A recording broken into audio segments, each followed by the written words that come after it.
7 अप्रैल 2026। America Iran युद्ध को लेकर पूरी दुनिया की सांसें अटकी हुई थीं। युद्ध विराम से कुछ घंटे पहले अमेरिकी राष्ट्रपति डोनाल्ड ट्रंप ने ये कड़ी चेतावनी जारी की थी।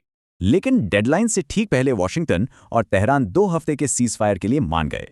इसका असर फौरन दिखा। 2020 के बाद ब्रेंट क्रूड तेल में ये सबसे बड़ी एक दिनी गिरावट थी। तेल की कीमतें हफ्तों में पहली बार $100 प्रति बैरल से नीचे आ गई। दुनिया भर के शहर बाजारों में भी जबरदस्त रौनक लौटी। एशिया, यूरोप और अमेरिका के मार्केट झूम उठे।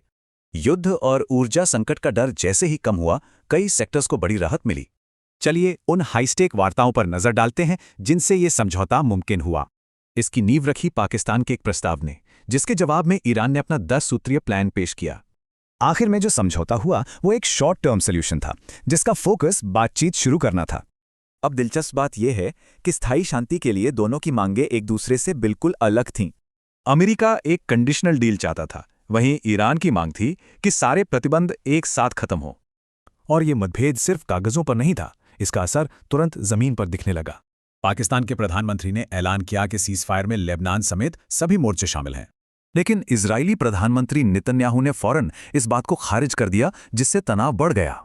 तो चलिए अब एक टाइमलाइन में देखते हैं कि ये नाजुक शांति पहले ही दिन कैसे बिखरने लगी।